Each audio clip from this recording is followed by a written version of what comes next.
Hello friends, GSTR 4 और GST registration के संबंध में हम लोग इस वीडियो में बात करने वाले हैं। सबसे पहले बात करेंगे जीएसटी रजिस्ट्रेशन के संबंध में, जिसमें एक बहुत बड़ा चेंज है और उसके बारे में एक सर्कुलर इशू किया गया है।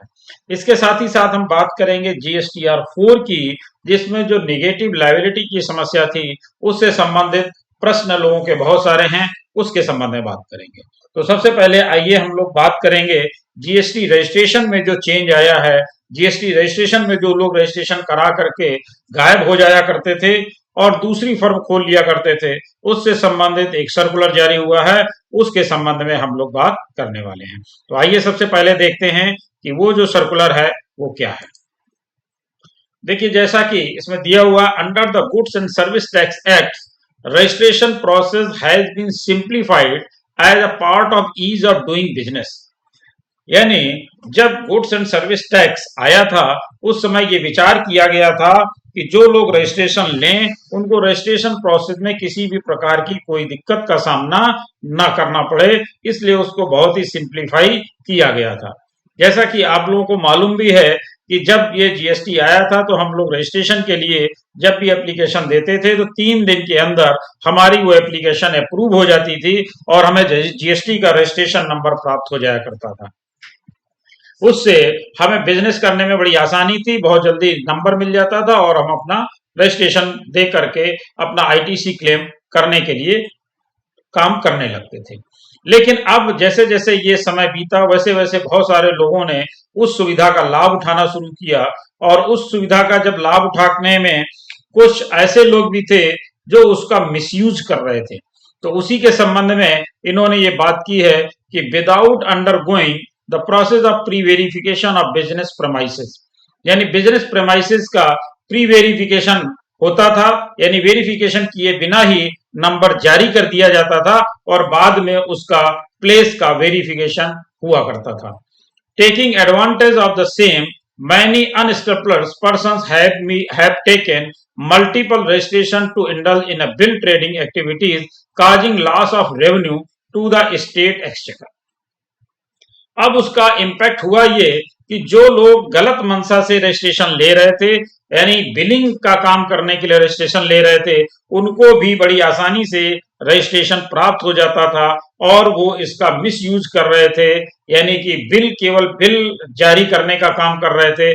कई सारे उन्होंने रजिस्ट्रेशन ले रखे थे जो कि जांच में पकड़ में आए और वो पकड़ में जब आए तो इन्होंने इस तरह का डिसीजन लेना पड़ा।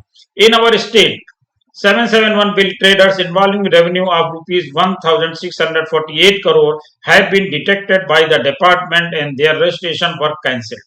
तो जो इनको 771 लोग ऐसे मिले जो बिल ट्रेडिंग का केवल काम कर रहे थे, जिससे 1648 करोड़ रुपए का जो फ्रॉड था वो डिटेक्ट किया गया और डिपार्टमेंट ने उनके रजिस्ट्रेशन कैंसिल कर दिए। जब रजिस्ट्रेशन कैंसिल कर दिए तो उसी के साथ साथ डिपार्टमेंट ने सोचा कि इस समस्या का समाधान कैसे निकाला जाए।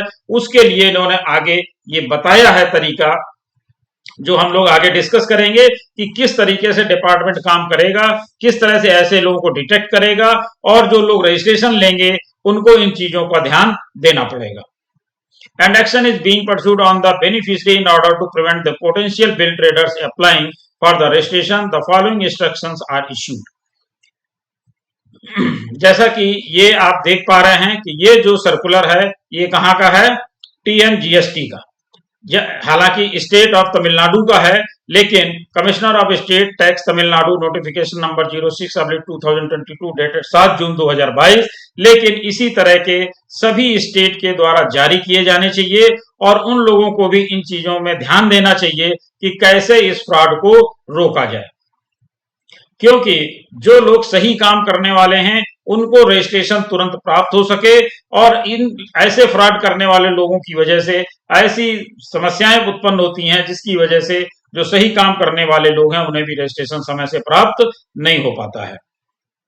तो चूंकि ये तमिलनाडु का है और लगभग सभी स्टेट इस तरह के जारी करने वाले हैं, TNGST Rule 809 have been amended to implement the process of Aadhaar authentication in a new registration case.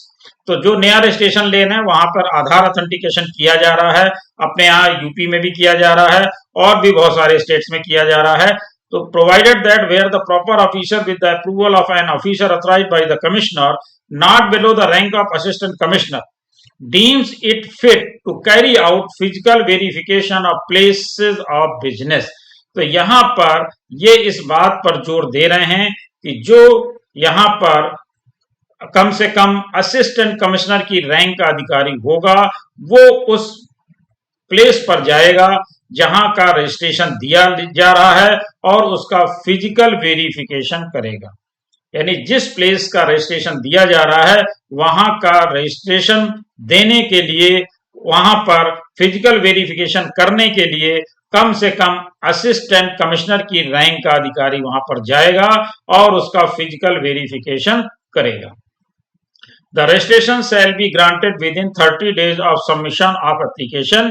यानी एप्लीकेशन सबमिट होने के 30 दिन के अंदर वो इस तरह का कार्य करेगा और रजिस्ट्रेशन जारी करेगा।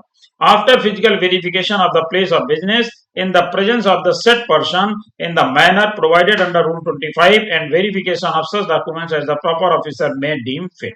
तो जो भी वेरिफिकेशन उसे करना है, डॉक्यूमेंट्स को चेक करना है और उसको करेगा, देखेगा। Our experience shows that the bill traders after getting registration issue invoices without supply of goods or services for a huge amount within a short span of time। तो यहाँ पर इनके अनुभव में ये चीजें आई हैं कि जो इस तरह का काम करने वाले लोग हैं, जो बिल ट्रेडर्स हैं, ये क्या करते हैं, रजिस्ट्रेशन लेते हैं और तुरंत जो है बिल जारी करने शुरू कर देते हैं, लेकिन गुड्स की सप्लाई या सर्विस की सप्लाई वो नहीं करते हैं और बहुत कम समय में बहुत बड़ी अमाउंट का वो ट्रांजैक्शन कर देते हैं।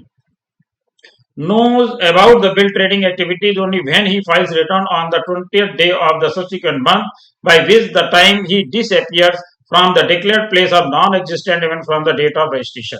तो ये लोग करते क्या है, रजिस्ट्रेशन लेते हैं, रजिस्ट्रेशन करने के बाद बहुत बड़ी मात्रा में बिल जारी करते हैं, उसका रिटर्न फाइल करते हैं और रिटर्न फाइल करने के बाद ये गायब हो जाते हैं और इसके बाद इनको ढूंढना बहुत ही मुश्किल हो जाता है।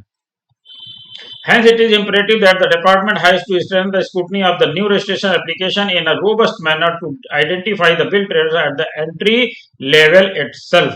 यानी जब नया रजिस्ट्रेशन दिया जाए तो उस एप्लीकेशन की मजबूती से छानबीन की जाए जिससे कि बिल ट्रेडिंग का काम लोग ना कर पाएं और उसमें क्या क्या चीजें हैं, कौन कौन से पैरामीटर्स हैं जो उनको देखने हैं, चेक करने हैं, उसके बारे में इन्होंने बात की है। तो उसमें ये पैरामीटर्स दिए गए हैं। Hence it is instructed that any application for new registration file has to undergo the process of matching with the database as to whether any of the following 6 parameters pertaining to cancelled registration found to have been matched with details provided in the application for new registration to invariably undertake pre-verification of the business premises by the jurisdictional proper officer as per the notification in the reference cited, so as to the deter the bill traders from applying for new registration। यानी जो नया registration apply कर रहे हैं उनमें से आपको ये देखना है कि कहीं इस तरह की कोई डेटाबेस में मैचिंग तो नहीं हो रही है, जिन्होंने इस तरह का काम किया हो, गलत तरीके से रजिस्ट्रेशन का काम किया हो या गलत तरीके से बिल इशू किए हो, यानी माल सप्लाई ना किया हो और बिल जारी कर दिए हों। उसमें आपको देखना place of business, PAN, mobile number, email ID, authorise signatory and bank account number. अगर इनकी मैचिंग ऐसे लोगों से हो रही है तो उनको रजिस्ट्रेशन ना दिया जाए, उनकी एप्लीकेशन रिजेक्ट कर दी जाए। तो ये एक सर्कुलर आया था जो आप लोगों के साथ मैं शेयर करना चाहता था। Thank you.